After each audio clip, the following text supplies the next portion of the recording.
I guess chat me if you somehow lose my video or my audio. Otherwise, I'm going to assume you can hear me. Thank you again for being here. Thank you for expressing interest in this. My name is Emily Churkin. I am here, I'll tell you who I am. Here's my little About Me page. I'm an author. I wrote a book called The Screen Time Solution, a judgment-free guide for becoming a tech intentional family. And I'm in my second printing of it, and I'm working on book two. I'm a teacher. I was a classroom teacher for many years, seventh grade English primarily, and now I work at the university level. I'm a speaker. I really like to talk about this stuff. I'm an advocate. I consult with schools and families, and my most important job is as a parent. I have an 18-year-old and a 14-year-old. And tonight I'm going to do a bit of a contrasting both what I'm doing in the advocacy work professionally, but also how I've been fighting this fight personally as a mom myself. So I'm going to go through this fairly quickly. I don't want to linger too much on the stats, but I do want people to sort of have an idea of like where we are, paint the picture. Childhood in America today looks pretty different than it did when we were growing up.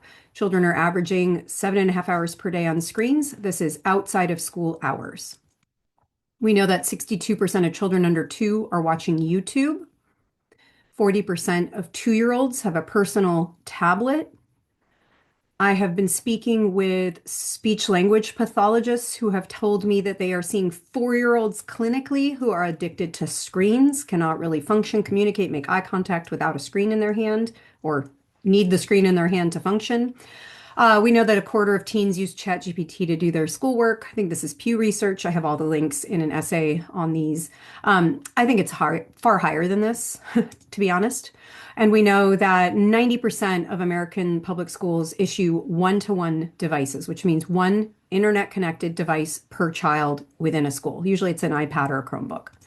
We also know that one child in a lawsuit was filed not too long ago, watched 13,000 YouTube videos in less than 3 months on his school computer during school hours. In America today, young children look at this, and instead of saying the number 11, they say pause. So this was a kindergarten teacher who told me they were trying to assess kindergarten readiness. And when the kids identified numbers 1 through 10, they did fine. When they got to number 11, they said pause. So that's the landscape we are currently in. I want to speak tonight. Well, the way I like to frame this is that there are two digital elephants in the room. We have smartphones, smartwatches, social media, which are primarily parent issued. And then we have this second elephant in the room, which is Chromebooks, iPads, digital curriculum, often referred to as EdTech. The good news is that schools are definitely moving into this phone-free policy space, and we are seeing a lot of change happening really quickly, and that's fantastic.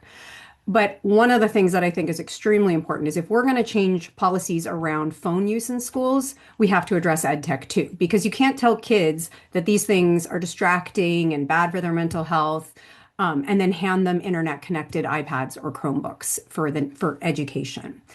I like to use pictures. This is a group of kindergartners on a playground in Seattle before school started playing games on their school issued iPads. This is a picture a friend took for me. Again, not how most of us would want kindergarten students to spend their morning. Another parent sent me this. This is second graders in Oregon. This is during reading time. They are reading books on their iPads, wearing headphones. So I will leave that without comment. I also am concerned, it's not just, again, about the presence of screens, how much they have taken over just the time spent during the day, but also the content that kids are accessing. This is another parent sent me this recently. Her child was on the app called Typing Club, which is very common to teach kids how to type. It's actually an EdTech product I could see a benefit to in terms of a skill that is effective.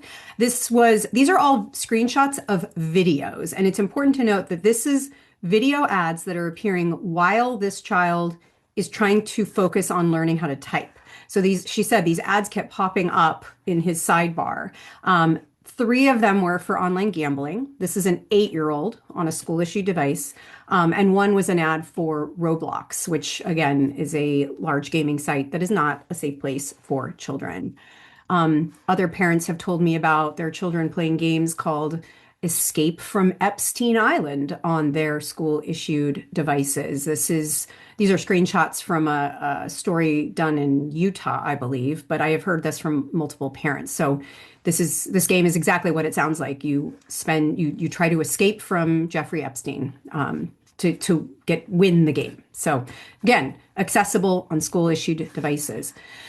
This is actually a screenshot of the complaint that I filed for my own child's. This is my own child's page and her public school portal, the content that she could look up if she wanted to.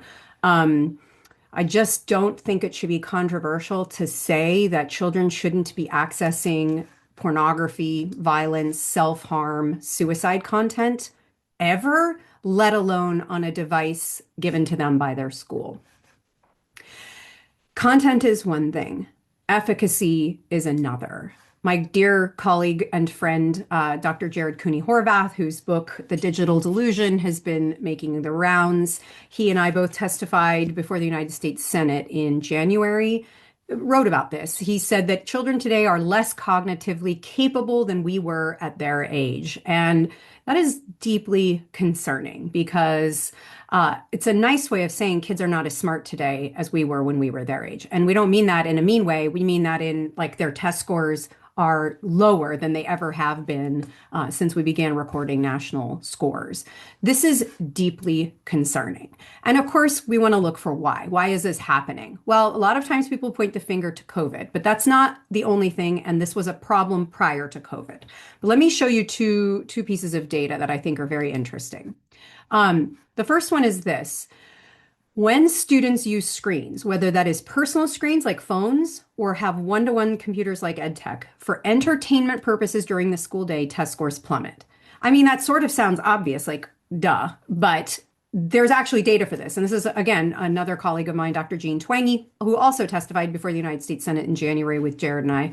And she found, and what I love about what she found is that it doesn't matter whether it's a phone or a Chromebook.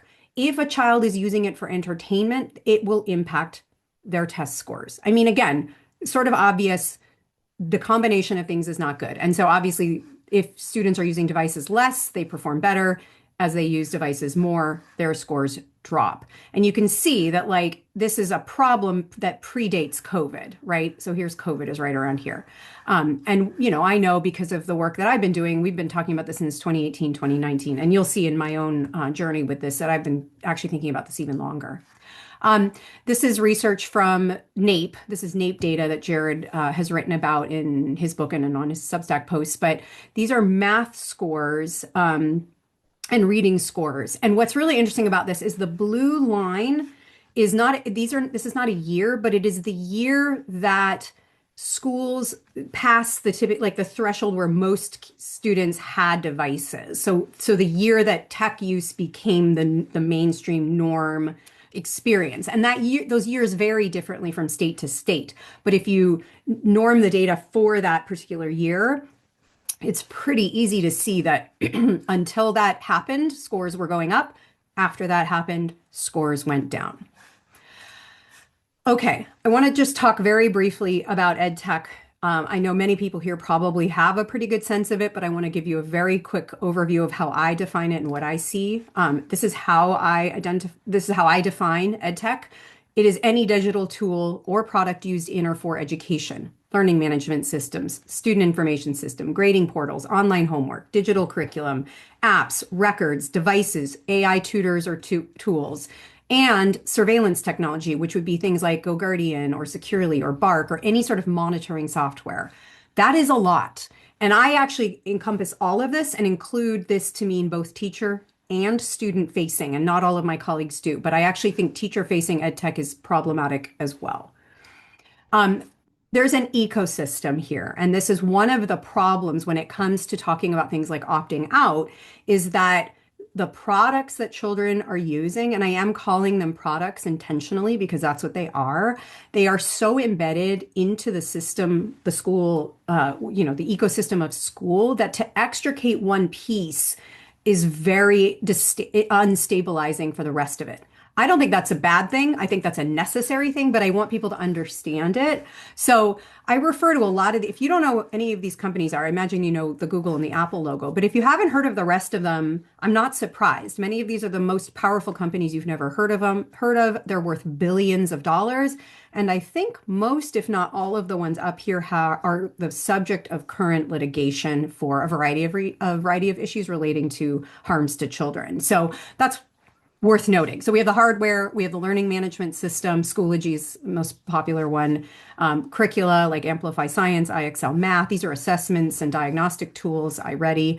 And then these are unified data platforms that operate, the sort of umbrella all of these in one place. So PowerSchool is a common one, Instructure is a common one. And then, of course, you add on top of that the surveillance technology to layer that on.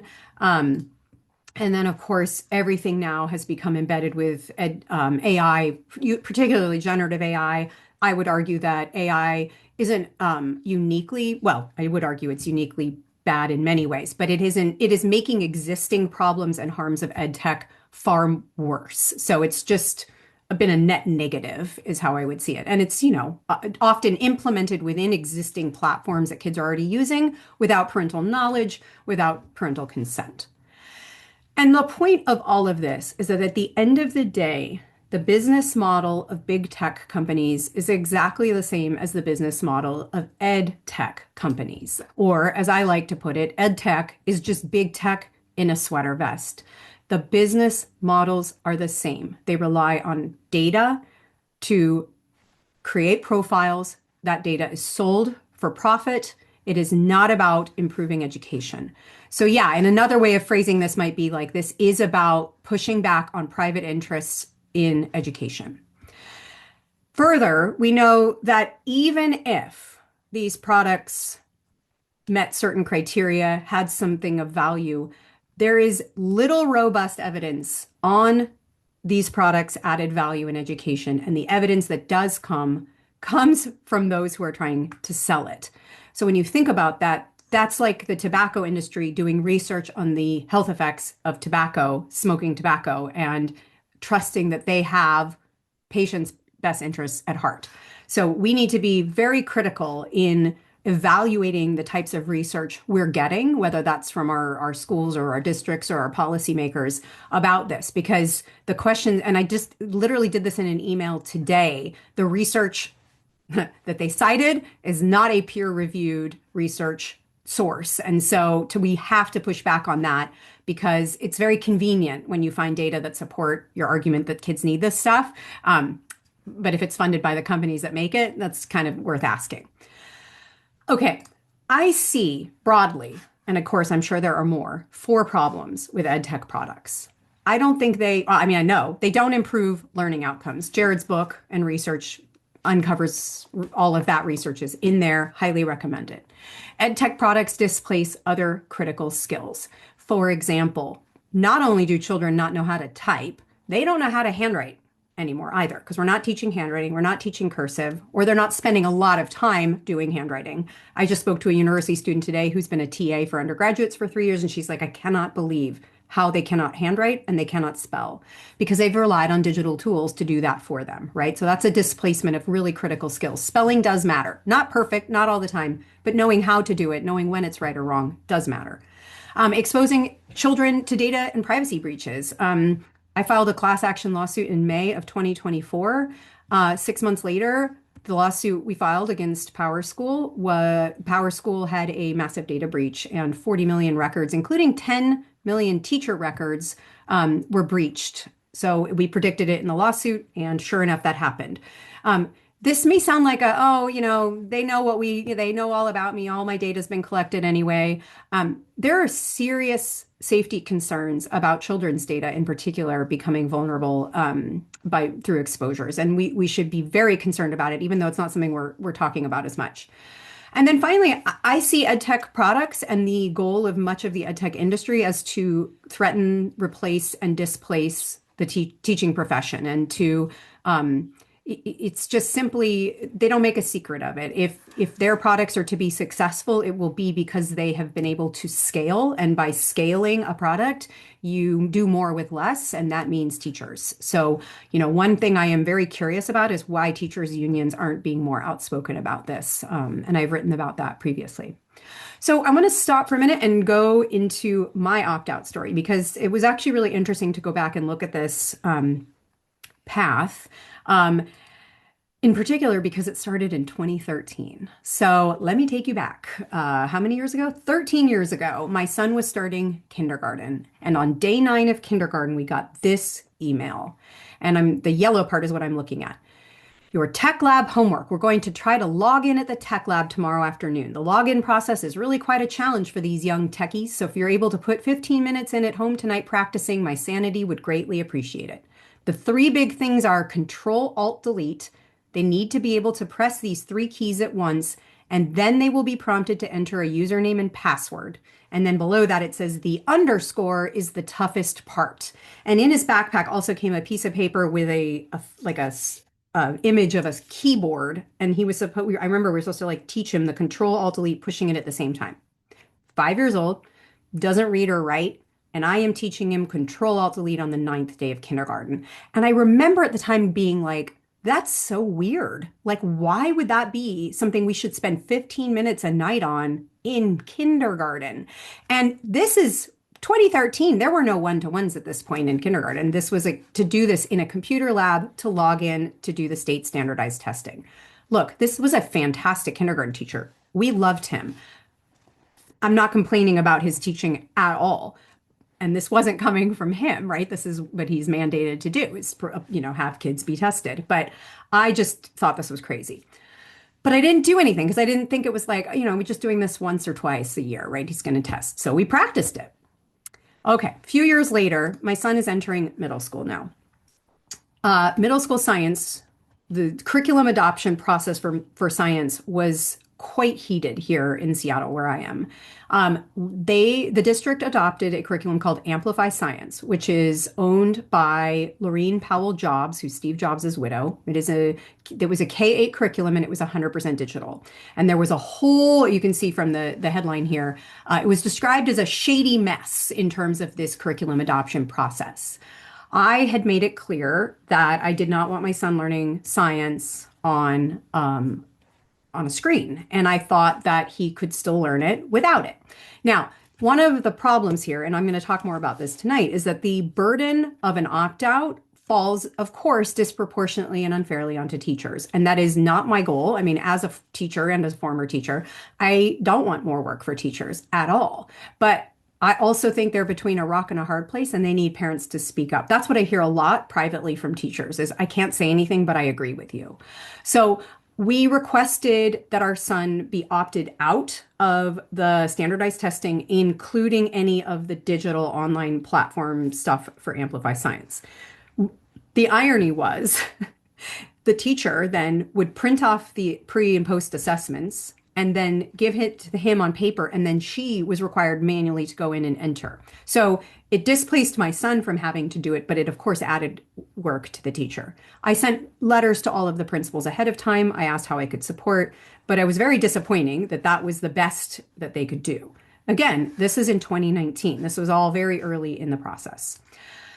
And then we all know what happened in the spring of 2020. Everything went online. We did try it for the remainder of his 6th grade year in the beginning of 7th grade. In the beginning of 7th grade, we were told that in order to get a laptop for remote learning, we would have to consent to the terms and conditions and the student technology use agreement that the district had. So we took the laptop home, and what we realized was that I don't consent to the terms and conditions, and I don't agree to the things that were stipulated in that opening statement. But he couldn't log into the computer unless we consented, which meant that if a parent objected to those terms, they could not provide access to their child to participate in remote learning, which was problematic. So there were 2 other things that happened. So I refused. I said, what do we do? Because I don't consent to this. And they're like, I don't know. We were able to provide him with an alternative laptop that he could log in through our own device. But then two other things happened that year. My son's English teacher told him he was not allowed to read a physical book for the class, which they had copies of at the school, but kids weren't going into school at this point. He had to read it on a website so that he could annotate it so that, like digitally, so that she could see it and see that he had read it. So, former English teacher, this one really, really got me. I had a hard time with that. And then, of course, because students weren't allowed to I'm sorry, they weren't required to turn on their cameras. The kids were attending class with all blank screens. So, like, they couldn't even see their peers, that any potential connection eye to eye, which isn't even really eye to eye, was lost. It had a very negative impact on my son. His joy in school diminished really quickly, and we decided in the end to pull him out partway through seventh grade, and we put together some stuff on our own. I mean, again, I'm a former seventh grade teacher, so it was the irony was I could actually do some stuff, and we transferred him to a private school for eighth grade. So that's what happened with him. Now back to school. Fall of 2020, kids are back full time now. My daughter is entering fifth grade. I get an email from the teacher that she's misusing school technology. This is not a computer that comes home. It's a computer that she has access to in the classroom. So some one-to-ones stay in the classroom, some one-to-ones come home. It really varies. She told me that she was emailing another student at this quote, broke the trust she has in the students to use tech responsibly. And it's the same reason why I don't allow note passing in class. And this is a district tool not made for students to be used talking to their peers. She did acknowledge it was a friendship thing and gave them time to talk it out. Here's the thing. Again, another great teacher. She didn't hand out these devices. It wasn't her idea. But it really stuck out to me that they were being told that they were misusing technology when I actually thought is actually quite clever. They were using it to solve problems. And I would much rather they pass notes than sent each other emails, but that wasn't an option either. So look, my daughter, we had a conversation about how, misusing this tool, but I also really pushed back on the teacher too. And I was like, but you gave it to them and then expected them to behave like adults. So that was sort of red flag number one. Another thing that year was the IXL math class leaderboard. So many students participate in IXL. It's a math game program.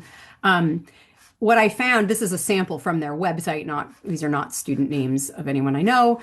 The leaderboard ranks students not just by how like their score in the game, which is bad enough, and the teacher can put this up on the board in front of the class so everyone can see the ranking, which I find really appalling, period. But even worse, students could be sorted and put on a leaderboard based on the number of minutes they spent in the game. So rewarding them not just for points, but time on the device, which we know is exactly how these products design them to be used, is to increase engagement. And that doesn't mean I'm engaged as a learner. It means I am spending more time on the device or in the product. And I found this troubling. And, I'll point out that last May, a class action lawsuit was filed against IXL Learning for a variety of reasons. The next thing I noticed was my daughter started sixth grade in the fall of 2023. And I noticed how often I was going through pediatric Advil. And I thought that was very strange. And then I started realizing how many times she was complaining about headaches. It was nearly daily. She would come home and talk about how bad her head hurt. And I thought, I don't want to just keep giving her Advil. So I took her to the pediatrician. The pediatrician suggested we go to the eye doctor. The eye doctor suggested we get reading glasses and put together a recommendation list of, like how to safely use the screen in class and giving her eyes rest and all of this. And I just at the end of the day realized how bizarre this whole thing was, because the vision report recommendations from our eye doctor wrote about how vision is what your brain processes, is how your brain processes what you see. And that this is a brain issue, not an eyeball issue. And I was like, why are we giving children who have developing brains these devices that are impacting brain development by impacting their vision? And again, like this is just one of these other threads that has brought me to this. We decided the spring of 2023 to opt out of the one-to-one for the following year for seventh grade. And we dialed way back on the one on trying to get her to use it less during the school day. I'm going to flash forward just so you know it happened in the fall when we didn't have the computer. The headache issue went away completely, completely. So that one data point alone was not one I expected, and it mattered. So in the spring of sixth grade, as we prepped to opt out, I started emailing the district to ask about options. I started looking on their website. I actually found something called the Internet Opt-out form. I was thrilled. I thought, oh my gosh, well, this will solve all my problems. Do not want my child to access the internet at school. And I added this here. I said this includes the school issued laptop because a Chromebook is nothing but an internet browser. It doesn't work if it's not connected to the internet. All of the products on it are internet connected. So, I mean, I guess ostensibly if they want to give her a computer, fine, but I did not want the internet on it. Well, one interesting fact is if you look here, there's some policy numbers. I looked those up. And according to the policies that this internet opt-out form was based on, the last time it was updated was 2011. So this is in the spring of 24. So for 13 years, they had not updated the policy, including through remote learning. There was not an updated internet policy, which I thought was problematic, but after the fact. So I emailed the district and I said, this is great. I'm glad to see this option. I will be filling this form out. Didn't hear much back. And then suddenly I went back to look and see like, what's this? Is this form still there? Lo and behold, it has disappeared from the website and I am told this option is no longer available. I tried all summer. I sent emails in the spring of sixth grade to the principal, who we were going to have the same principal next year, the school counselor, who were both very supportive of us, asking them how I could support teachers. What do I need to do? They asked if I could please get information at the district level about this and get guidance from the district about how they would be supporting the school when parents would request this. I think I sent probably 7 different emails every other week. I was sort of persistent to the district and I got no response all summer until the first day of school. And on the first day of school, I was told in an email that a full internet opt-out option is not available. The TLDR of the email response was that all students are required to use one-to-one devices and that no full opt-out is allowed and that they have to sign a network use agreement, which I will show you in a second. But the irony was at this point, I had done such a big amount of pre-work to get to help this so the teachers knew what was happening. I had written personal letters to each of them. By the way, all the templates for these letters I sent are in my Unplug EdTech toolkit, which is available for free for download from my website. I had been very proactive about this. And by the first, you don't get your teachers until a couple days before school starts. As soon as I got that list, I sent the teachers the emails. All of them wrote back, I think maybe except one. All of them were supportive. All of them said, I mean, again, I recognize how fortunate we've been to have supportive staff. It also could be that the school knew that I was requesting this and tried to put me with teachers who'd be more supportive or accommodating.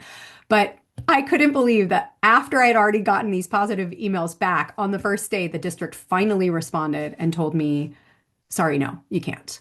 But I already had. Whoops.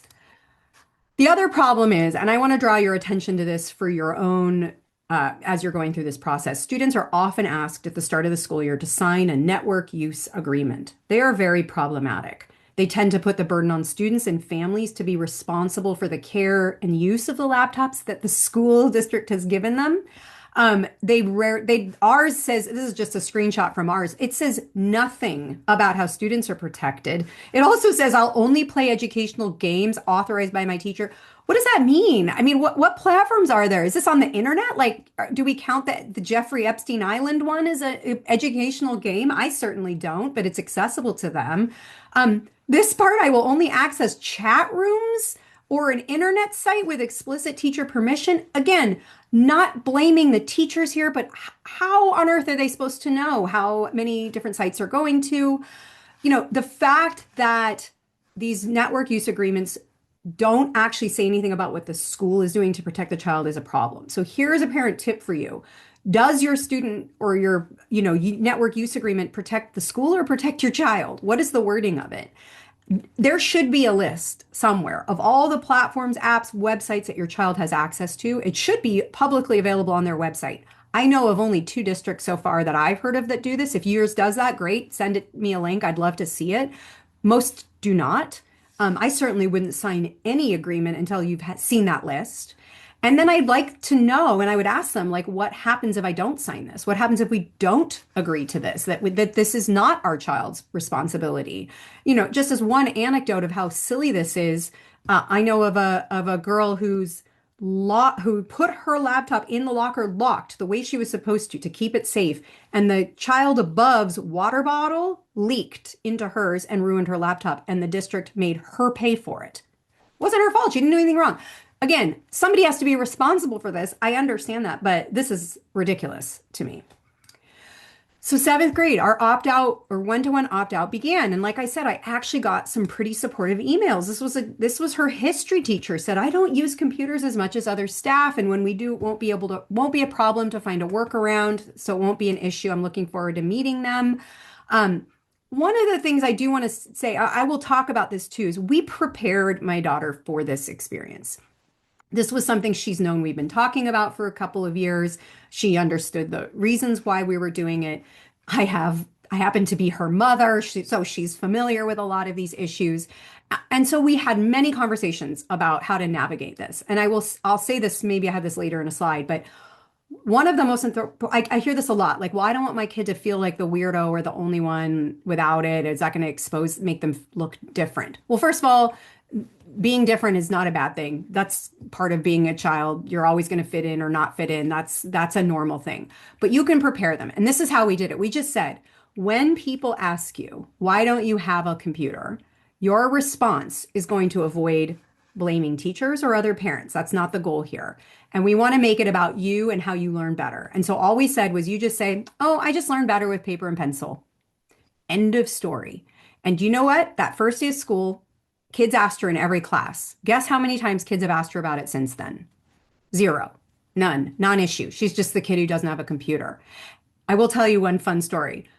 This spring, she had a math test, and her math teacher is wonderful this year and been accommodating about it. He does have a loaner laptop occasionally that she does use in the classroom.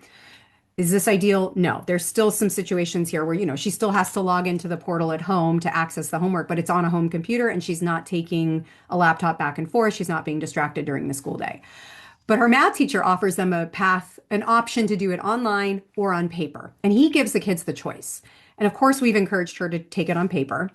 In fact, really insisted on it. And once or twice this spring, she had done it on the computer, on the loaner, and had not performed as well. And I was like, let's wonder about that.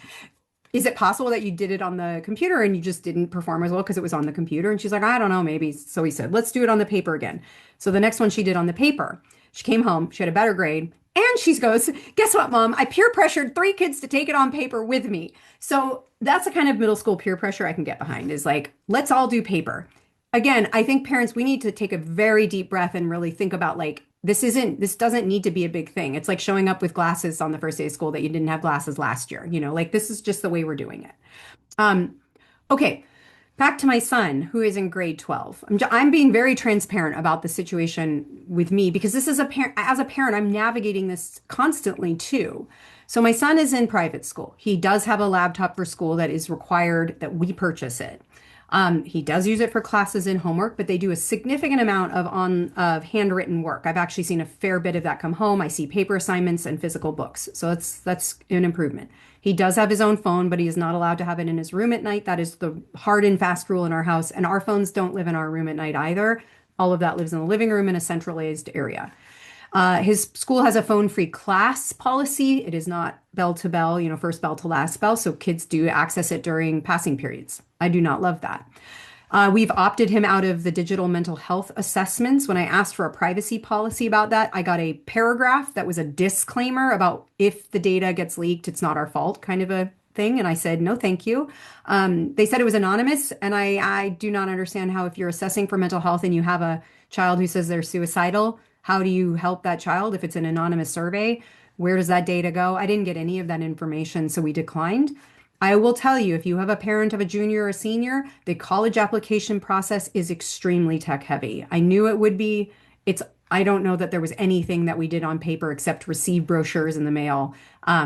But I did opt him out of a pilot that the college admission counselors wanted to use that was to help with their college, as like writing letters of support for the students, that it was AI. And I said, no, thank you. So we did opt out of that. But I think this is if you have an older child, this is definitely questions to ask. I don't know that it was avoidable, and that's a very difficult situation to be in. I don't want him to not be able to apply to schools because of this, but it definitely is going to be a very steep battle. So currently, my daughter is in eighth grade. We are continuing to refuse the one-to-one laptop at school. She can still access Schoology from the home computer. She occasionally has a loaner laptop at school for these are the classes where she's used it occasionally. She gets great grades. This is another thing. Not having a computer has not impeded her performance. We also do opt out of all of the standardized testing and mental health assessments, digital mental health assessments. She and I share a phone. That's a whole different talk in and of itself. She has a family iPad that she communicates with friends on. She has a flip phone for communication needs. She's going to be 15 in 2 weeks. So we've held out. She is fine. She has a social life. This is a doable thing. And thankfully, what has made my life so much easier is that her school has been phone free first bell to last bell since 2017, way ahead of all of this. So somehow we just got so lucky that this public middle school in our neighborhood is the one that's been phone free since then. And I will say we have already declined the one-to-one for high school next year. And I will talk a little bit more about that. I have shifted the language and how I talk about opting out, and I'll explain more about that in a minute. But I was surprised to receive a very supportive email from her high school counselor that was like, we'll just keep doing what she's been doing. That sounds great. So, so far, so good. Here's what worries me, because I do worry about things. I'm really concerned about artificial intelligence. I do not think it is a safe, tested, vetted tool that should be in the hands of children, particularly generative AI and LLMs. Just should not be provided to children in K-12. That is very different than teaching about artificial intelligence. I'll talk about that in a minute. I'm very concerned about the lack of textbooks. And within that, the lack of reading that is happening. My daughter is in eighth grade. She is reading one full-length text the entire year. And it's The Outsiders, which is a great book. I love it. But it's a sixth grade reading level historically. It is a great story, but it is not a complicated text. The expectation is that students will read independently and somehow prove that by doing a video that they send to their teacher within the platform, which is its own problem. But that deeply concerns me. The ninth grade teachers I spoke to at the open house said they're very concerned that middle schoolers are not going to arrive prepared for a rigorous ninth grade curriculum. I'm hopeful it'll be rigorous, but that is concerning. And then, of course, I think a lot about my senior heading off to college next year and how to navigate college independently, away from home, with access to technology. I mean, it's going to be a lot of strong executive function skills and values that we hope are in place, but that's going to be TBD. What doesn't worry me, and this is interesting because these are the things I hear about all the time from parents about concerns about opting out. Academic performance, not concerned. My daughter is not only coping, but doing great, getting good grades. And though she may not always like school, she's learning, she's participating, and she's not complaining about not having a laptop. And no teacher has said to us that the lack of the laptop has been an issue. So I think that's important. In terms of relationships, that hasn't been a problem either. And in terms of not having a phone, it hasn't been a problem. Plenty big social life. And the FOMO, the fear of missing out, it's very real. I think it's not actually as big as it needs to be. What I tell parents is like the fear of missing out is worse when you give kids internet connected devices. Then they're all the stuff they're missing out on that they didn't know they were missing out on before. So, that's something I encourage you to think about in this process. And, recently my daughter and I were interviewed together for a podcast, and she was asked, well, what's it like not having a one-to-one device the last 2 years? And she said, I don't feel like I'm behind or missing out. I feel like I'm better off without it. And actually, this is a photo of her doing homework. And I was thrilled. The teacher actually has her doing paper in a journal and, printouts with annotations by highlighter and pencil. So, again, I want to be very clear that I am not throwing shade at teachers, that often they are behind between a rock and a hard place, and don't make the decisions about this. I think some teachers are far more into the tech than others. I think others are very creative about how to use it minimally. And the problem is that it isn't done the same, even within a school, even within a grade. And so you get huge variability, which of course has huge impacts on children. So the purpose of this webinar is to talk about opting out. And I want to give you a few options, but I'm going to start with this because this is extremely important. And you're going to get pushback from, I mean, I have a whole essay about the myths and truths. I think the last webinar I did, I talked about the different myths of EdTech. You may hear the argument that kids need this stuff to be successful in the future, and that is not true. What kids need to be successful in the future is technology education. But EdTech is not the same thing as tech ed. EdTech are products that are owned by private companies who are profiting off of selling these products to schools. Technology education is information that children need to navigate the digital world. What is an algorithm? How to type? When do I know something is false or mis or disinformation? How does a computer work? How do I turn one on and off? Most kids have no idea. Those are the types of skills that we need more than ever that should be taught in a classroom with a set of laptops or just a computer lab like there used to be, with an educator who is trained to do that. Media literacy, all of that. Absolutely could not be more critical and important than ever, K through 12. And I'm going to say something here, which is that cannot come from companies, just like Big Tobacco cannot fund research about tobacco safety. When you have a digital wellness curriculum that is funded by a company that takes money from big tech or takes the position that this is a foregone conclusion, that kids just have this, so we have to meet them where they are, don't use it. There are excellent resources, and I am going to give a shout out to Melanie Hempy and the Screen Strong Curriculum, Kids Brains and Screens edition. I'm looking at the book above me. It's a book. It's a fantastic resource. Use that. That's what schools need. You do not need a digital curriculum to teach tech ed. So again, you can teach technology education without a computer too, by the way, right? We can still talk about all these things. And the analogy I like to give is we don't teach teenagers about drugs and alcohol by giving them drugs and alcohol. We teach about them and the risks and the things they need to know, but we don't give it to them in the class. So this is the same thing, the same application here. Okay, there are different pathways to opting out. And I'm going to start right up front by saying it might depend hugely on where you are located because different states have different testing requirements, for example, that may impede your options. And sadly, it is true today that it is hard to find a school that uses no technology, and there are wide variations when they do use technology and how it is used. So honestly, it isn't a one, what you see a school and you get the whole picture. And I wouldn't rely just on what the website tells you. You have to be investigative. You have to go and ask questions. You have to get information, and you have to ask your kids too, and your teachers. This is about getting information. However, I will say in the last 6 months, things have changed dramatically. I feel that the wind is at my back for the first time in 10 years, and things are qualitatively different around this. So you're approaching a school leader now with questions about this. I think the time is very different right now. I think you might get some different responses. You might not. We'll talk about that. But let's go through the 3 options that I see as viable at the moment for opting out. The first is to opt out of testing.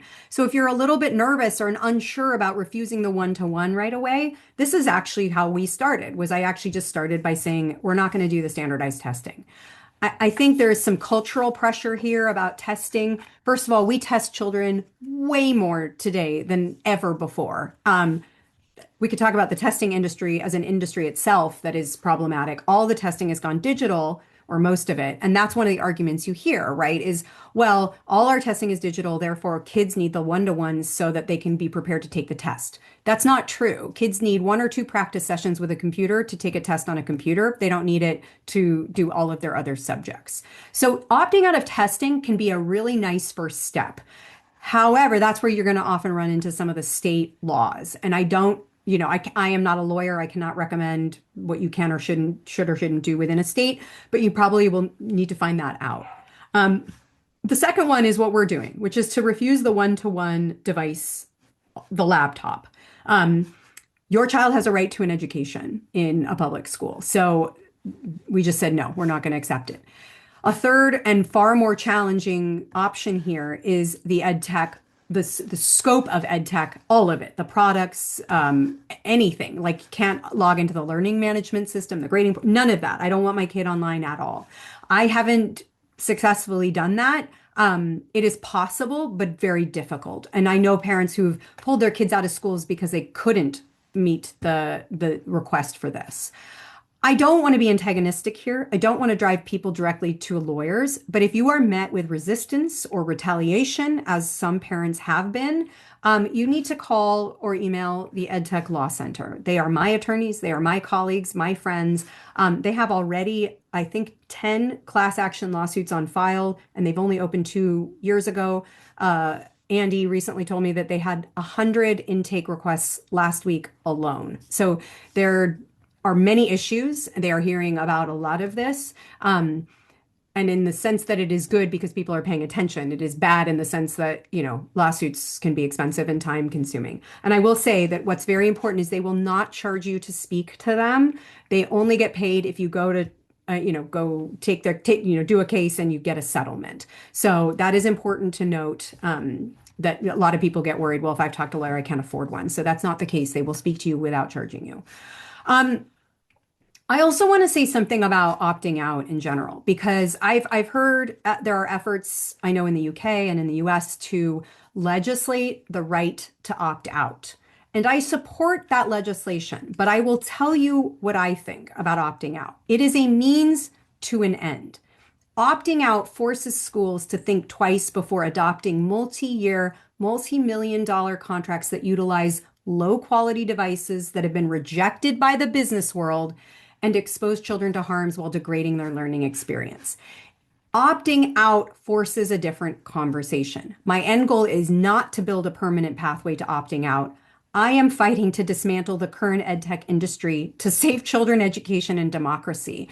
And that means not normalizing that this is what school looks like. So there's some subtle differences to that, but I want that to be clear. I think it is important that schools have to think differently before they decide. And to be clear, Internet Safety Labs found that schools are contracting with between 100 and 150 unique companies per school. So that's a lot. If we can get that number down to 10 or 15 even, then we can investigate those privacy policies. Then we can assess, is this good for learning? Then we can assess whether it's safe for children in a really effective way. But that's not what's happening right now. And that's just the vetted products. I am hearing so much about backdoor products. Like, for example, in my own district, I did not know we used iReady. It's not anywhere on the website. I did not know that it was a tool or a product that was being used. I have heard from 4 different parents that it's being used in at least 4 different schools in the district, and I have no idea how it got in there. Was it a waiver process? Is it a pilot? Who was talking to whom, and how did that end up getting this embedded within the school? And of course, as I mentioned earlier, one of the problems then is the enmeshment, right? If you get these products put in the schools, extricating is going to be very difficult. So the argument will be, well, we're so invested in this already, to pull out is going to make it more difficult. And that I don't want to do that. So that's a problem. As I mentioned, we have to talk about this to our kids as well. This is not just a parent decision. It is easier the younger the child, I mean, for a variety of reasons, and you have to use age appropriate language with them. And, you can talk about how troubleshoot, what are you going to say when someone asks you this question? These are really important conversations to have with your children in this process. This isn't something we're just going to like fire off an angry email tonight. There is a process here. We need to take time and think about it, but not too much time because there is also urgency. So let's talk about like actually how we get started. And I want to leave you with some really helpful resources. First of all, you have to know what's in your kid's backpack. I mean, are they coming home with a device? If they are, open it, have them log in, see, can you see their history? Can the school provide it? Do they have access to YouTube? Can they access generative AI or ChatGPT? Have your kid walk through all of the apps that they're using and write it down on a piece of paper, of course. Write it down, every product, every name that you come across. Make sure that you ask, are there other ones that the teacher is using that we don't know about that you don't have access to? Those are all going to be questions that you're going to bring back to the school and ask, can I see the privacy policies? Where do I have more information about this? Can you show me the research that shows that this is an educationally viable product? The second thing, though, to remember, and maybe I should have put this first, but because I think it's the most important, is that you always need to focus on the relationship with teachers. The only way we are going to make change here is by building bridges together. Do not go in after teachers. Yes, occasionally there are bad apples, just like there are in any profession, but your goal is to start with the person with whom you have the strongest relationship. Maybe it's your teacher, but maybe it's a school counselor, maybe it's the principal, maybe it's another parent. Start by building relationships and then replacing judgment with curiosity, which is one of my founding principles, which is to get curious. Ask non-judgmental questions. I have a few examples on the next slides. You need to get information to know what you're resisting. Chances are there is a lot you don't know, and you need to collect it and write it down and document it. Yes. Okay. And then finally, and this is what I was just referring to early, I've shifted a little bit in the asking if we should opt out or asking if we can opt out. I had initially encouraged parents to ask, can we opt out? I am at a point now where I am actually encouraging parents to just say, we decline. And here's why. And if you need reasons why, I have plenty of essays and letter templates on my Substack that will help you with that. But I want to flip this around. Until schools can prove that these products are effective, safe, legal, and better than a human teacher, our family won't be using them. Now, I do think that this is going to be met with some resistance, but I was just speaking to somebody earlier today who shares my observation that parents of younger children are not going to tolerate what's happening in elementary schools right now when it comes to screen use. Because if your kid is under 5 or 6 at this point and you're entering school, you're seeing what's happening. And you may have never let your kid touch an iPad for the first 5 years of their life. And then they arrive at the first day of kindergarten and they're given an iPad. So there is a whole new generation of parents that are going to be not too keen on what's happening. And I think that's what's going to move the needle here. And I'm here for it. Okay, I put this as its own slide because this is the thing I hear as the number one pushback. Sorry, you can't opt out of curriculum. Here is the thing. This is what you're going to say. I am not opting out of curriculum. I'm opting out of data collection. I'm opting out of YouTube access. I'm opting out of unsafe internet, gaming, excessive screen use, whatever it is you want to say that your biggest concerns are, and there's many.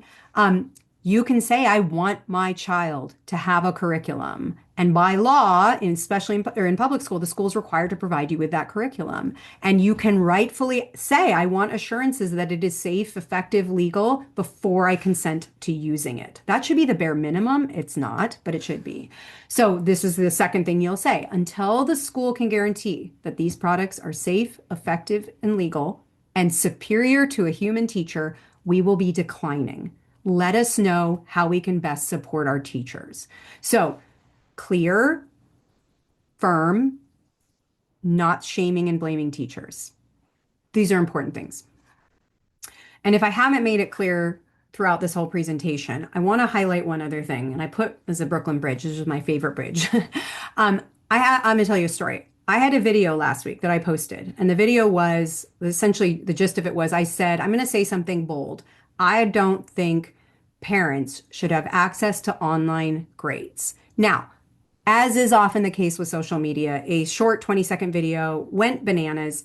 Many people didn't read the caption. There's no context. You don't know what happened before or after or why we were talking about that. I obviously have a lot of reasons for it. That video has received 6 million views, million.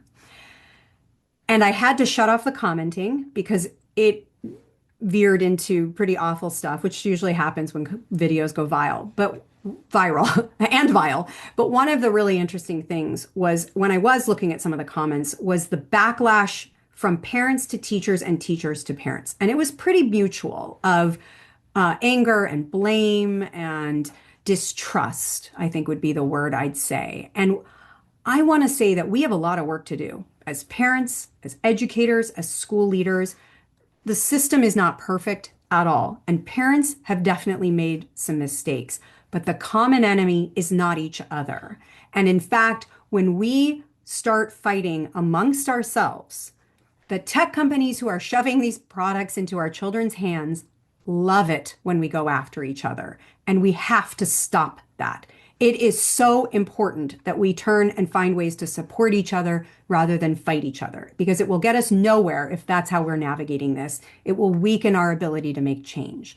And I will say over and over again that it is not our fault that kids are addicted to persuasively designed products, but it is our responsibility to do things differently now that we know the harms. And that goes not just for parents, but school teachers and school administrators as well. And as I always say, this is not a kid problem. This is an adult problem that is impacting children. Okay, I'm going to give you some prompts because, again, I want to provide you with really useful tools. These are things you can say to school leaders or teachers or school board. Tell me more about the school's decision to provide iPads to kindergartners. Non-judgmental. Our child doesn't use YouTube at home. Can you help me understand why he needs it for schoolwork? Put it back on them. I'm concerned about the recent news of data breaches, and I don't feel comfortable with my child taking an online mental health survey. Next sentence could be, therefore, we decline to participate, or I would like to see the privacy policy before I consent. Don't settle for non-answers. Be kind, be persistent, be clear, replace judgment with curiosity, ask for the research. And I will say this over and over again. Look at who funded the research. That needs to be the number one place you go. When they send you a research study, you need to look and see who funded the research, what type of research. Is it high quality? Is it peer reviewed? Is it independent, evidence-based? All of those things matter. Just a white paper doesn't count. Another example, I hear that our schools implementing AI tools for student use. What research are you relying on to make this decision? Again, that research needs to be high quality. There are lots of claims that children need this product or digital tool. Can you show me the evidence that supports this? Are families uncomfortable with giving children internet-connected devices for school? Our child won't be using a school-issued device this year. How can we support our teachers? You cannot opt out and not ask that question. For public school students, I'm going to do a public school and a private school slide. For public school students, you can say, my child has a right to an education, constitutional right. If I refuse the one-to-ones or standardized testing, like if we opt out of testing, are you telling me my child cannot attend school? If the answer to this question is yes, you need to contact the EdTech Law Center. They can't do that. So that's a problem. Another thing that you have a right to as a parent under FERPA, the Family Educational Rights and Privacy Act, is to see all the data that's been collected about children from these EdTech companies. And I did a project on this back in 2019 with our group, was called the Student Data Privacy Project. And what we found is that many schools, don't know where that data is. They say the tech companies have it. They can't access it or provide it. That's a problem. And so we need to start asking questions for it. Can I see that data? Where can I find that information? Because one of the families we worked with who volunteered to do this found that, and it was over remote learning, the district or the tech companies came back with 2,000 files on her daughter from one school year. And it included things like pictures of her as a baby it was online videos for an online remote learning PE class where she was doing yoga and her child, in her bedroom, stuff that nobody should have videos of in your, or even her writing about her family and stories she'd written, vast trove of information. Again, this is a declarative statement. My child will not be using a school-issued device next school year. How can we support the teachers so this doesn't burden them? Again, see that I'm emphasizing the teacher support. And then for private school students, because again, this is a little bit different. You could be asked to leave, right? I mean, you're a paying customer. And so I would tap into the mission statement and values of the school. We chose this school because X, Y, Z. How can we help advocate for less tech use in class and more teacher-led learning? Or I know that the leadership at this school thinks thoughtfully about child development. Can you help me understand the choice to use iPads, whatever product in the classroom, and point me to the research that helped you come to this decision. So again, leaning on the mission statement, child-centered learning, whatever their theme is. I mean, it's even in a public school when there's option schools here locally. I heard from a option school parent that was like they were nature-based, play-based, project-based learning, and she's like the amount of time the kids are spending on screens is mind-boggling at the school that proclaims to be the hands-on project-based outdoor school. So again, we need to be asking these questions. So what is it that I want? I mean, I think again, I mentioned the end goal. I have four norms that I think need to be the new reality for EdTech or educational technology products in schools. I don't want to see one-to-one internet connected devices K-12. I think we need computer labs. I think we need laptop carts. Teachers can have a computer in the classroom. Children do not need one-to-one internet connected devices. Like I said earlier, tech ed, not ed tech. We need more paper, more handwriting, and more relationships. That is the stuff that will determine children's future ability to thrive in adulthood. And I actually am fundamentally opposed to AI use in K-12 schools by students and pretty much by educators at this point as well. I could maybe happy to speak offline about that, but it shouldn't be there. And so the four questions, and I've referenced them already. When an ed tech product is going to be used in a school, these four questions absolutely must be answerable with yes. Number one, is it effective? Number two, is it safe? And number three, is it legal? I'm sorry, and number four, is it better than a human teacher? Because unfortunately, that's going to be a pretty rare and unlikely scenario. So, okay, and then I'm going to throw this up here because this is, again, one of those things I popped into my brain and I posted it and it kind of went bonkers on social media. So, but I really think this is it. We hear this all the time. My kids need to be prepared. Students need to be prepared for a digital future. No, the best preparation for a digital future is an analog childhood. All you need to do is look at where all the tech executives send their children. I was talking to somebody today who used to live in San Francisco, and she said her kids were at a Montessori preschool for a while. Every single parent there worked at Meta. Montessori preschool, hands-on, play-based, not tech-based, right? For thee, but not for me. So we need to think about that. Okay, other tools. I mentioned my Unplug EdTech toolkit. Again, I realize the irony of giving you a QR code here to scan on your device. It's available also on my website under resources, so you don't have to do this if you don't want. Really encourage you to email your board directors. So it's not just going to the school principal or the teachers. We need to get leadership and policymakers involved, testifying at school board meetings. That's your right as a paying tax, as a taxpayer, as a citizen. You get to do this and you should exercise that right. I think it's beneficial to bring in local press to help cover this issue. I've spent years building relationships with local reporters. They call me sometimes when things come up. So it's great to have that connection now. And then I would also invite you to subscribe to my Substack where I write regularly about EdTech issues. It's called First Fish Chronicles, and I'm going to explain to you why it's called that. Because when it comes to collective action, we're all swimming in the same ocean. And actually, this is a scientific study. I'm not just making this up, but scientists wanted to know, how do you get a fish to change direction when they're swimming in the ocean? Well, it actually takes one fish to peel away first, but that's not enough. A second and a third fish have to follow before the whole school shifts. So we're not alone, but someone has to go first. I already went. Several other people on this call I know have done it. I have a lot of colleagues and friends who are doing it around the country. But we also need some other fish. We need to find the courage. We need to find other people who are willing to say, the wind's at our back. I'm going to do this too. Because the good news is, courage is an infinitely renewable resource, and it's also contagious. So my invitation to you tonight is to be a first fish, or a second, or a third, or a fourth. It's never too late. Who's ready to join me?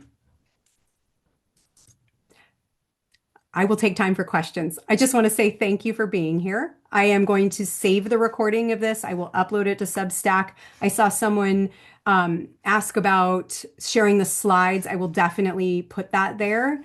I do offer these for free. I offer almost all of my resources for free. If you found this valuable and you want to contribute to my time that went into preparing this, I have a contribution link here. There is no pressure. I am not tracking it. And I appreciate it if you feel so inclined.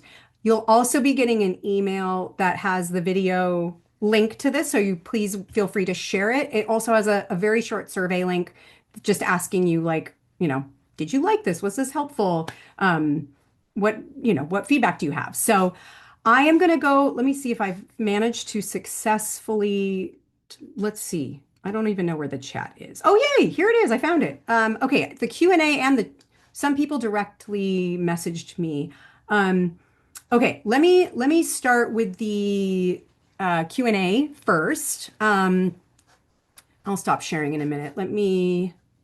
Yeah, you can still see me. Okay, let's see. This comment was shared in a group when asking if parents are allowed to see total screen minutes at school and if the school's allowed opt-out, what would your response be? For neurodivergent students, often tech is used because it is a better way for them to share their knowledge in a subject. I'm all for reducing tech usage for neurotypical kids, but I truly hope our neurodivergent populations in schools are taken into account. I know occasional usage for regulation is fine. That's not true. Screens don't regulate. I think this is a very dangerous and oft repeated falsehood. And I say that knowing there are going to be exceptions to this rule. But here's the analogy that I give. I wear prescription eyeglasses. If I need a certain prescription, I should use that prescription, just like a child. And again, there are certain students that are going to need a digital tool. I'm thinking about a nonverbal student who might use it for communication. Of course, they should have that. That is not at all what I'm talking about. I get very concerned when we talk about kids with executive function challenges using screens to self-regulate, with an over-reliance on screens to displace the skill part. Unless you have a diagnosis with a recommendation from an expert, and again, like a medical expert or a learning scientist expert that requires that should be the exception, not the rule. We do not walk into the classroom and give everybody the same prescription because one student needs it. So I'm worried about that when I hear that. There's some wonderful people out there who are writing about this. Denise Champney is one of them. She and I write together on our Substack pages, and so I post some of her stuff as well. So I would definitely encourage you to look at that as well. And Jared Cooney-Horvath has written about this as well. Do I have an example email? Yes, I do. In my toolkit, lots of letter templates. I'm not the only one who's got templates out there either. There are other resources. So please, look there. And then I do share a lot of other things as well.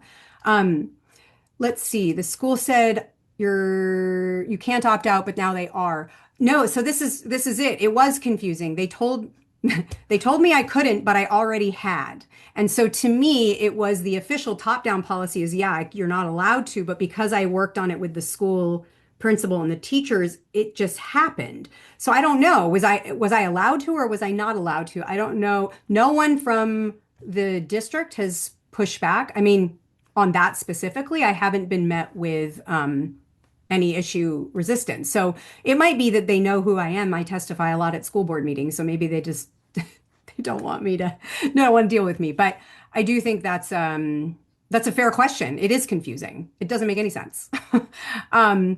Let's see. Does your kid use a computer at all at home for school? On occasion, my daughter does need to look stuff up. I would say once a week, maybe. It varies a little bit. She might need to print something out. So that would be the way it gets used. Yeah, good question.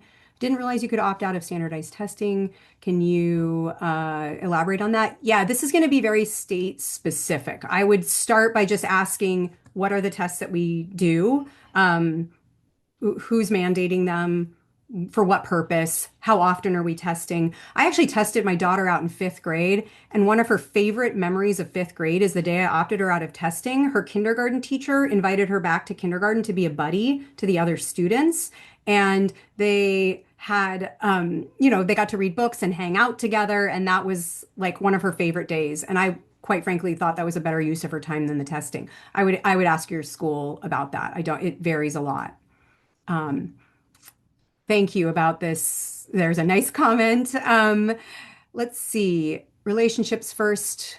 Yeah, okay. So if you're entering a school where you don't know any of the teachers yet and you want to opt out and you don't want to be ostracized, well, first of all, I will say I think there's a lot more parents thinking about this than you realize. So that's all you need to do is find one other parent. The other thing is I think we have to turn down the heat a little bit. Like we're just not doing it. Like we don't use iPads at home. We're not using an iPad at school. Let me know what books I can provide so that she has something to do during class time, you know? And again, this is what I've been saying in the talk. You have to prepare your daughter for the response. This is just like, well, why does she wear glasses and I don't? Why does she have a computer and I don't? Or vice versa. I would just have these lots of short conversations. And again, I don't know that I don't think it needs to be ostracization unless you're transmitting that feeling to her, you know, to help her empower her to think like, no, maybe this is a good thing. You know, I'm fighting for your brain here. You know, your brain's going to be healthier if we can, you know, do this on paper, that kind of thing. Um, Let's see. Question about the teachers' unions aren't fighting back because teachers are actually embracing it to make their jobs easier. It seems teachers got lazy. Okay, I'm not going to use that word. That's not my word. During COVID, and admin are struggling to take control of the situation. Look, again, there are bad apples everywhere. I think, well, let me just put it this way. Head of the teachers' union, Randy Weingarten, one of the biggest teachers' unions in the United States, just partnered with OpenAI to open an AI teaching university in New York. I mean, you tell me. I think there's some serious compromised funding that is influencing a lot of this. I mean, teachers should be worried about their intellectual property too, right? I mean, all of the lesson plans that you're putting into these systems, does that belong to you? I mean, that's worth a question as well. Um, I also wonder about whether what easier actually means. I was just talking to a friend last night and he's like, I tried to use AI to have it write something, you know, a document for work. And he's like, it was such a waste of my time. And now again, are there use cases? Yes, when adults with fully formed brains are thinking intentionally about it as a tool, that's very different to do that. We talk about cognitive offloading, where like if I have AI write my email for me, I'm not thinking about that. And I want to personally think about that. But with children who've never developed those skills in the first place, if we give them AI, it's not even cognitive offloading, it's cognitive stagnation. They're not actually ever learning those tools in the you know, skills in the first place. So I think it's complicated. I don't know. I'm very curious if you're in a state where there's union pushback, especially about AI, like that's the one I don't know. I don't have an answer to that, but if you have more information, please send me an email. Class Dojo, boy, do I have issues with these platforms that share photos of students, and I know parents love them. And talk about ostracizing, right? Like, sorry, kid, you need to step out because your parent doesn't want you can post, you know, your photo posted to this group. I don't think schools should be doing this. I mean, again, the controversial video I said the other day was I don't think parents should have access to the online grading platform was because I don't think more information makes you a better parent necessarily. Sometimes it does. I don't think you need all those pictures. How is it that we have become so dependent on seeing constant updates? I think about like preschools that send, you know, updates about wet diapers and how long they napped. I mean, I like that information, but we can write that on a piece of paper so when the parents pick them up at the end of the day, they get that information. The problem I have with these, other than I don't know where those photos go, right? There's a privacy issue, is what does it normalize? It normalizes taking photos of kids and sharing them on a platform. We're talking about all the harms of social media for children right now. Why would we normalize that? So again, non-judgmental, curious question asking first, but I think that's a one I would push back on. Um, yeah, I think neurodiverse kids, it might vary. Again, another resource I would recommend about neurodiverse kids is Mike McLeod, and it's McLeod at Grow Now ADHD. He's a genius. I highly recommend everything he says about screens and kids with neurodiversity is spot on. So I would definitely recommend checking him out. The benefit of using a home device instead of a school device, isn't the student still using it detrimental tech? Yeah, it's not ideal. I mean, one benefit is we ostensibly can control anything that's on it, but she's not using it for long periods. It's really like a quick, I just got to look up a homework assignment or print something off. Yeah, it's not ideal, but we don't really have this is part of the problem, right? Is like, if she doesn't do that, how would she get that information to participate in the educational part? And it's not ideal. Um, Why did we opt out of standardized testing? It's not a lot of screen time. It actually was more because I was angry about how much testing was happening. I was mad that my son was being asked to do underscore and control alt delete as the first week of kindergarten. That was sort of the initial thing that got me into it. And then I realized a lot of these testing companies are, they're technology companies too, where they benefit from, having kids collecting all this data. So it was multiple things. That's a good question. And by the way, I realize we're at time. I'm going to happily stay on another 12 minutes to answer questions, but I respect your time. And if you need to jump, that's fine. I will post this video tomorrow as well. Let's see. I'm getting pushback from board members of the district. Often they say, oh, my kid's in the school system too, which makes me wonder, why aren't you worried about this? It's crazy to think EdTech's greasing their hands. Yeah, I mean, LAUSD's superintendent has been on leave because of shady deals with EdTech companies. Not all of them do that, of course, but it does. I had an IT director at a school in Texas say, "Oh, well, we have multi-year contracts, so we're going to have to ride those out." And because it would be too expensive, it's sunk cost fallacy. And it was like, that actually prompted me last week to testify before our school board meeting where I just asked, I was like, how many kids, what number?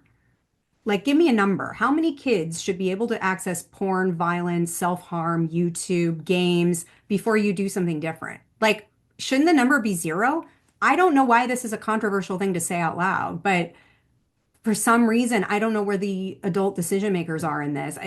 Do they not know? Do they not understand? I think those are all very important questions to ask. So, yeah, I mean, this is one of those moments too where you might start filing public record requests trying to see. I mean, I do that. It took 2.5 years. I've been waiting on a public records request. So, let's see. How did opting out of standardized testing affect class placements for your children? A major factor with the honors program. Yeah, I mean, I recognize it. That's a problem too. So, my daughter's not in that program, so it has not been an issue.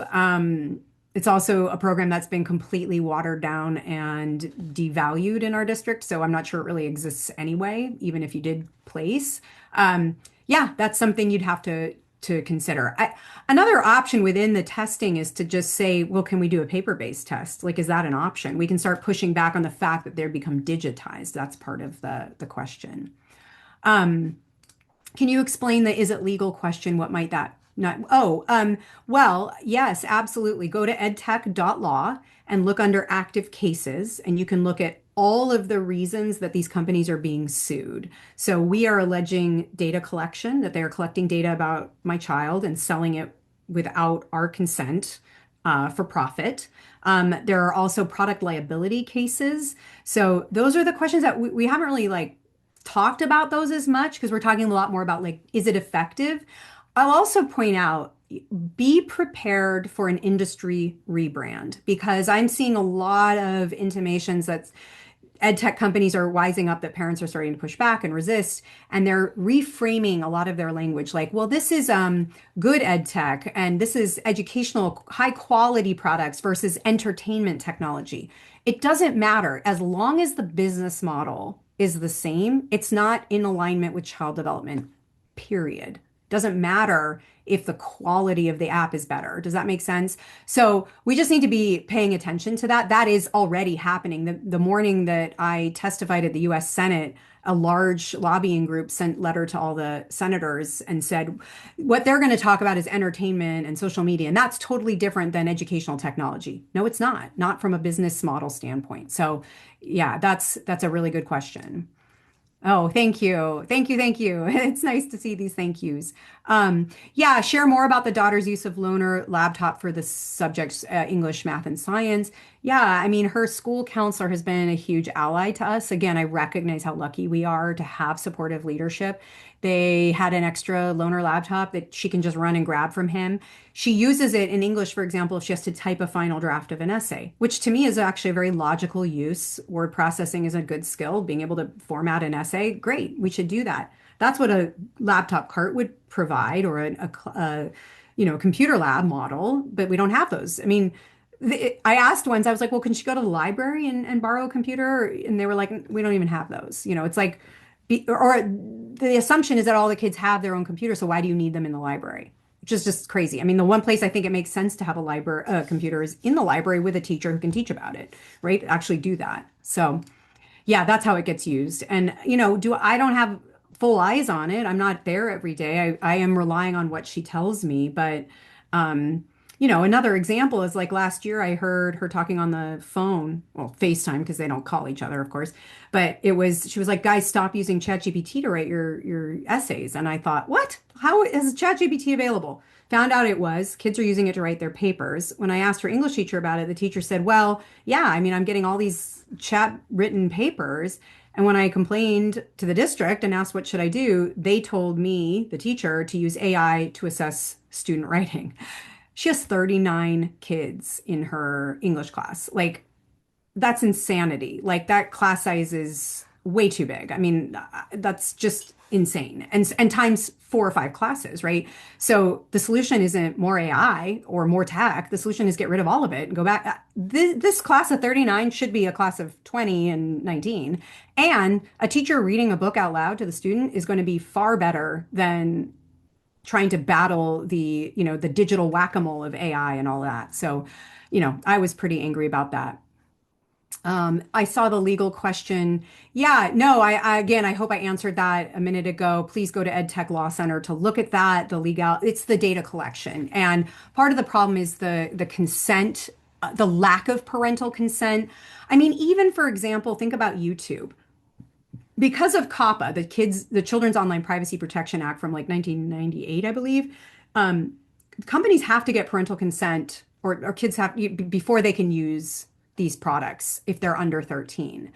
But YouTube is available to kindergarten through 12-year-olds. And so by YouTube's own terms and by the law, by COPPA, they shouldn't be on it. So, I mean, that's a problem right there. Another example, I think this is a very interesting one to sort of dig into. If you Magic School AI, any of the AI products that have appeared in schools, see if you can figure out which AI model it's built on, like which data set. Magic School AI, as one example, uses Anthropic as its data set. If you go to anthropic.com or whatever and look at their terms of use about Anthropic's model, it literally says no one under 18 should use it, or you have to be 18 or older to use it. So there's their own words, but it is being used on a K-12 product. So these are the kinds of things that we have to just to wonder these questions. And if you haven't thought of them, you're not alone. I've been doing this for years and I'm learning something every day. Asked our district leadership and tech department to provide time on device tools using great. And we were told it's not possible to figure out how many minutes students are spending. Then it's not possible for my child to use this device until you know. That's it. I mean, until you give us that information, we don't approve, we don't consent. Sorry. Like, I mean, that's appalling to me if they can't give you that information. Bare minimum, they should have a list of all these products on their website. Bare minimum. Most don't. So I would just say, when you provide that, then I will discuss consent. Any advice on how to opt out of all ed tech, including the LMS? I mean, that's a great question. I know a handful of parents who have refused all of it and they've had to move or find schools that don't use it heavily. But those are rare examples. And so be a first fish on this. I mean, we need people to start pushing back on this. I do think as these lawsuits become more publicly known, that will be something, again, people are become more aware of. But yeah, it's not going to be easy. So let's see. Okay. Gosh, fighting against the AI stuff. Well, yeah, actually, I was just with Fair Play, which is a group that I done a lot of activism with, was the lead author on an AI position statement where we actually asked schools to hit pause on AI. And let's see, I'm going to pop a link. Let me see if this works. You can check that out. There's a ton of resources there. Oh, I don't know where the question went. So I hope that answered the question. Oh, thank you all for your support. Thank you for subscribing. I believe it's a federal right to opt out. EdTech Law Center would help if you've been retaliated against or if you've been told, like somehow your child's been deprived of an education. That's what they would do to help. And they could also just answer some of your questions. I'll do another webinar with Andy soon because I think people have a lot of questions for him. Um, when you opt out of an online mental health assessment, do the kids not get tested at all? Is the opt out mostly due to privacy? Do we get them tested outside? Let me be very clear. I absolutely think we should assess young people for mental health. There's a mental health crisis in this country. I don't believe a third party technology company should be the one issuing a mental health assessment digitally over the internet. So that's what school counselors are for, right? Like, find a different way to assess. Do not rely on a private company. Yeah, that's the distinction on that one.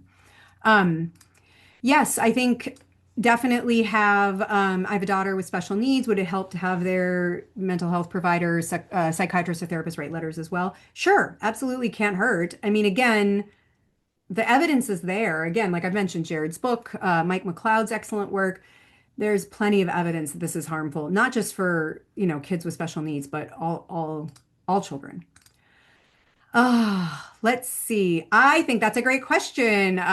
Will this movement push more members who are not happy to run for school board? I hope so. I think that's a great question. My husband actually ran last year. I was like, I'll be behind the scenes. He lost, but that's okay because the person he lost to, here's a beautiful example of democracy. Person he lost to has been my biggest ally on the school board this year. She's totally texting me, working with me, helping me with the, feedback I give. It's amazing. So, yay, democracy. Let's see. We asked our district leader and tech department to provide. Oh, I think I did answer that. Yeah, that was the one I said, don't accept that as an answer. I mean, the lawsuits are going to take a couple years. We're 2 years in. What will happen if they're held to account? I mean, my goal here is change. I want the companies to do things differently. Again, let me be clear. There is a use. Like if you're a systems person at the school, I don't think that a registrar should be required to make schedules for 1,000 students. That's ridiculous. Technology is an amazing tool for that. But that data, that information should be kept in-house. It should be deleted after a certain period of time. It's a little bit like regulating the automobile industry, right? Like it's not that don't drive cars and it's not that they don't make money as companies. It's just that they can't make as much as they were making or they can't profit off the sale of miners' data, right? Like again, those are the changes that I think will happen. And while I would love to see, almost no technology in education, I mean, again, I have exceptions to that because I believe there is a benefit to some of it. I think there are ways to do this a lot better, a lot more safe, legal, effective. Yeah. So that's a good question. Am I taking more collective action with parents to have a united front? I actually consulted with the LAUSD families, and I have a group here that attended one of my talks in Seattle, and they've formed a group here. So I think I tend to be kind of like sparking some of these things. I work a lot, and so I don't know that I personally can lead something, but I'm very happy to support it. And I am. I mean, I actually know that because of some of the stuff I've been doing, I was the only opt-out parent last year, and I have 5 or 6 other parents joining me this year. So things are changing. Again, yeah, it's a good thing. I'm feeling it. Oh my gosh, there's so many questions. I'm gonna try to get a few more. Thank you. Are there processes for curriculum adoption and aren't they going through similar? You would think, yes, there are formal curriculum adoption processes, but somehow some of these platforms are sneaking in. I have a kindergarten teacher who told me that these EdTech salesmen are coming directly to school principals to say like, here, we'll give you a free year. Will you try our product? That's not the legal process by which curriculum is adopted. So these are all great questions to ask. How did this curriculum get adopted? Sometimes it is through the legal process, and that's not necessarily effective. It may still get adopted even if it's bad, but that a lot of the time has to do with people not knowing what questions to ask, right? So those are really great questions. Let's see. We live in a small community where politics and reputation impact a student experience by staff. Therefore, I'm worried if I start declining before your daughter and family be treated by judge. Start by building relationships first. I mean, I get it. There's a lot of politics. I can tell you a lot of the things that have been said. I know about me, but again, you got to build relationships. I'd find other parents, not be alone. It's okay if it's not going to happen right away. My thoughts on Alpha School? Oh, I have many thoughts on Alpha School. I am appalled that they're getting as much airtime as they are. I think it is. I mean, let me say this. I actually think that some of her concerns about traditional school is are accurate. There are some very legitimate concerns. I do not think the solution is the model that she's promoting. And I am going to hyperlink an essay I wrote about alpha schools, but there's a lot out there. So, I'm not the only one to be writing about it. Thank you very much. Uh, so opting out of standardized testing have an effect on my son's ACT testing. He did he did ACT and SAT and he did it on a computer. I opted it out for my daughter, not my son. So, or at least not in high school. So that's to be fair. I did not opt out of standardized testing for my kids in high school. And my daughter's not yet in high school, so I don't know what to do yet. But he did it online. Yeah, and this is what I was saying about the college process was very difficult. So oh my gosh. Okay. I think I'm going to stop here. I appreciate so much. I know there were probably some questions in the private chat that I didn't get to, but please feel free to contact me if you have questions on my website. Send me an email, follow me on Substack. It's an honor and a privilege to be your teacher. Thank you very much for being here tonight. I appreciate your time and have a great evening.